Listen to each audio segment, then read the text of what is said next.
ప్రభునందు ప్రియులారా, మీ అందరికీ ప్రభువైన యేసుక్రీస్తు నామమున శుభములు. నేటి వాగ్దానము, సమాధానకర్తయగు దేవుడు యేసుక్రీస్తు ద్వారా ప్రతి మంచి విషయములోనూ తన చిత్త ప్రకారము చేయుటకు మిమ్మును సిద్ధపరచును గాక. హెబ్రీల్కి రాసిన పత్రిక 13వ అధ్యాయము 20-21 వచనాలు. నేటి మన దేవుని నామము యెహోవా ఈరే, దేవుడే చూచుకొనును. ఆదికాండము 22 అధ్యాయము 13-14 వచనాలు. దేవుడు పడగొట్టిన దానిని మరలా కట్టవద్దు. నేటి ధ్యానము కొరకు మొదటి రాజుల గ్రంథము 16వ అధ్యాయం 34వ వచనాన్ని చదువుకుందాం.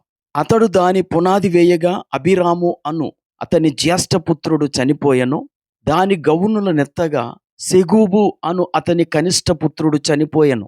ప్రియులారా, చదవబడిన లేఖన భాగమునందు ఒక పట్టణమును కట్టటానికై పూనుకొన్న ఒక వ్యక్తి యొక్క 2 కుమారుల మరణాన్ని మనము చూస్తున్నాం. ఆహాబు దినాల్లో బేతేలీయుడైన హియేలు యెరికో పట్టణాన్ని కట్టటానికి పూనుకున్నాడు. ఆ పట్టణాన్ని కట్టటానికి పునాది వేసినప్పుడు అతని పెద్ద కుమారుడు అభిరాము చనిపోయాడట. గుమ్మములో నెత్తినప్పుడు అతని ఆఖరి కుమారుడైన సెగూబు చనిపోయాడట. ఎందుకు ఇతనికి ఇంతటి ప్రమాదం జరిగింది అంటే, అతడు దేవుడు పడగొట్టిన యెరికోను తిరిగి కట్టాడు. దేవుడు యెరికోను శపించినట్లు యెహోషువ గ్రంథము 6వ అధ్యాయము 17వ వచనంలో చదువుతాం. ఈ పట్టణమును దీనిలోనున్నది యావత్తును యెహోవా వలన శపింపబడెను.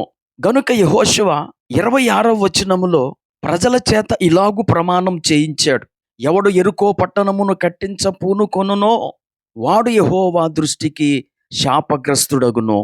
వాడు దాని పునాది వేయగా వాని జ్యేష్ఠ కుమారుడు చచ్చును. దాని తలుపులను నిలువనెత్తగా వాని కనిష్ట కుమారుడు చచ్చును. అయితే ఆహాబు దినాల్లో దేవుని శాపాన్ని పట్టించుకోకుండా హియేలు ఆ పట్టణాన్ని కట్టించటానికై పూనుకొని తన 2 కుమారులను పోగొట్టుకున్నాడు. ప్రియులారా, యెరికో యొక్క ప్రాకారము అత్యంత దుర్భేద్యమైనది, వెడల్పైనది.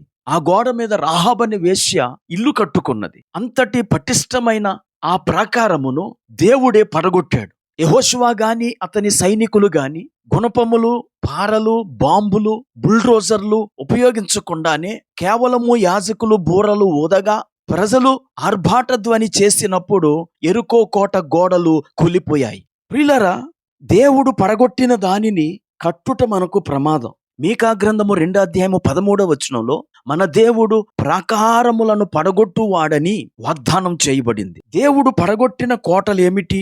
పాపపు కోటలే. మన జీవితంలో పాపం అనే ప్రాకారాన్ని దేవుడే కూల్చివేశాడు. ఈ మాటలు వింటున్న మీలో కొంతమంది కొన్ని పాపాలను విడిచిపెట్టాలని ప్రయత్నం చేసినా విడిచిపెట్టలేకపోయారు. కానీ ఇప్పుడు ఆ పాపం మీలో లేదు. కారణం, దేవుడే ఆ పాపపు కోటను కొలగొట్టాడు. దేవుడు కొలగొట్టిన కోటను మనము అలాగే ఉంచాలి గాని నిర్మించకూడదు. నిర్మిస్తే అక్కడికి వెళ్ళి నివసించాలనిపిస్తుంది. అది శిథిలమైన స్థితిలోనే ఉన్నప్పుడు మరలా దాని జోలికి మనము పోము. ప్రియులారా, పాపపు బంధాలు, సంబంధాలు యెరికో కోటల వంటివి. దేవుడు వాటిని మీ జీవితంలో కూల్చివేసి మిమ్మలను పవిత్రపరిచి నూతన పరిచినప్పుడు మరలా ఆ సంబంధాలను పునరుద్ధరించుకోవటానికి ప్రయత్నం చెయ్యకండి. ప్రియులారా, దేవుడు కూలగొట్టిన మొదటి ప్రాకారము పాపమైతే, 2వ ప్రాకారము విభజన గోడ. ఎఫెసీయులకు రాసిన పత్రిక 2వ అధ్యాయం 14వ వచనములో విధి రూపకమైన ఆజ్ఞలు గల ధర్మశాస్త్రము అనే గోడను కూలగొట్టి దేవునితో మనలను ఐక్యపరిచాడు. మనము మరలా ఆ గోడను కట్టకూడదు. కృప ద్వారా రక్షించబడ్డాము గనుక కృపను బట్టియే మన హృదయములను ధైర్యపరుచుకోవాలి గాని మన స్వనీతిని బట్టి, మన క్రియలను బట్టి అతిశయిస్తూ మనము ఆ గోడను మరలా నిర్మించుకోకూడదు. ఈరోజు అనేక మంది కృపను నిరర్ధకము చేస్తూ తమ భక్తిని బట్టి, తమ క్రియలను బట్టి అతిశయిస్తూ దేవుని నుండి దూరం అయిపోవటానికి వారు స్వనీతి అనే గోడను కట్టుకుంటున్నారు. ప్రియులారా, మన నీతి క్రియలన్నీ మురికి గుడ్డలేనని భావించి దేవుని కృపను బట్టి స్తుతిస్తే మరలా దేవుని నుండి నిన్ను వేరు చేసే గోడ నిర్మించబడదు. గనుక ఈ వర్తమానము ద్వారా పాపము అనే గోడను తిరిగి కట్టుకోకూడదని, స్వనీతి అనే గోడను మరలా కట్టుకోకూడదని దేవుడు మనతో మాట్లాడుతూ ఉండగా, మనమందరము ఈ నూతన సంవత్సరములో